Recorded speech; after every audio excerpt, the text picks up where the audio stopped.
Why Microsoft has underwater data centers. Every company, either small or large, maintains its data, right? But what about Bill Gates' Microsoft data centers? Is it easy to store data for this type of organization? Of course no. Well, the company came up with the idea of underwater data centers. Now the question is, why this tech giant needs to build underwater data centers? Hi guys, you are watching Technology Fit, and in today's video, I will be talking about why Microsoft has underwater data centers, and why they urge underwater data centers. But before we start, make sure you subscribe to this channel and don't forget to hit that bell icon so you never miss any updates. So, without further ado, let's get into this. We all know about Bill Gates, who is always on the list of the top 5 richest people on this planet. He always works for the betterment of technology. So, the underwater data center concept made its debut at Microsoft back in the year 2014 during Think Week, which is a gathering of employees who exchange unusual ideas. At this meeting, 2 employees, including Sean James and Todd Rawlings, suggested constructing an underwater data center powered by renewable ocean energy to offer super-fast cloud services to crowded coastal communities, which was a novel concept. Norm Whitaker, who led special projects for Microsoft Research at the time, liked their concept, and the project, Natix, took place. Mike Shepard, a senior research and development engineer on the Microsoft Research team, who was brought on to help research on the feasibility of underwater data centers, says, Norm's team was responsible for making the unthinkable feasible, so he began researching the viability of an underwater data center that could be fueled by renewable energy. It rapidly grew into a Microsoft-wide initiative involving engineering, science, and information technology. The idea was seen as a way to provide coastal communities with lightning-fast cloud services while still conserving electricity. Within 120 miles of the coast, more than half of the world's population lives. Data would travel a short distance if data centers were submerged near coastal cities, allowing for quick and smooth web browsing, video streaming, and gameplay. The subsurface seas are reliably cold, allowing for energy-efficient data center designs.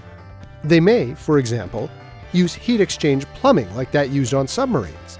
During a 105-day deployment in the Pacific Ocean in 2015, Microsoft's Project Natix team proved that underwater data center concept was feasible.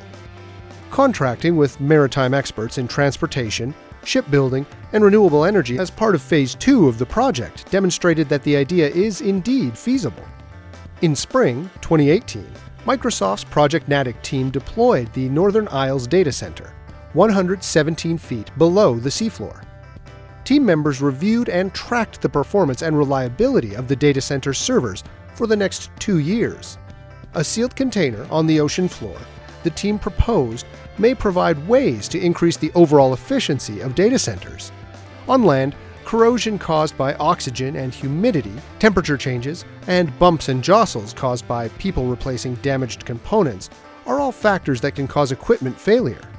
Naval Group and its subsidiary, Naval Energies, specialists in naval protection and marine renewable energy, built the Northern Isles Underwater Data Center. Green Marine, located on the Orkney Islands, assisted Naval Group and Microsoft with the development, repair, monitoring, and retrieval of the data center, which was managed by Microsoft's Special Projects team for 2 years. The Northern Isles is used as a test site for tidal turbines and wave energy converters at the European Marine Energy Center. In stormy weather, tidal currents can reach speeds of up to 9 miles per hour, and the seafloor roils with waves that can reach more than 60 feet. The Northern Isles Underwater Data Center's deployment and retrieval involved unusually calm seas and a choreographed dance of robots and winches that took place between the pontoons of a gantry barge. On both ends, the operation took a whole day. When the Northern Isles were deployed, they were gleaming white. 2 years underwater allowed for the formation of a thin layer of algae and barnacles, as well as the growth of sea anemones up to the size of cantaloupes in the sheltered nooks of its ballast-filled base. Once it was hauled up from the sea floor and before transportation off the Orkney Islands, the Green Marine team power-washed the watertight steel tube that encased the Northern Isles' 864 servers and related cooling system infrastructure. The Natick researchers revealed that the sensors benefited from the pod's nitrogen atmosphere, which is less corrosive than oxygen, as a reason for the improved results. The lack of people to disrupt components is also likely to have improved reliability. The project in the North Sea also showed the viability of incorporating green technology into data center operations. The data center was linked to the local electric grid, which is powered entirely by renewable energy sources, such as wind, solar, and experimental technologies. In the future, Microsoft wants to co-locate a data center with ocean-based green power infrastructures, such as offshore wind or tidal turbines, to eliminate the grid link. Other advantages of sustainability can include the elimination of replacement parts.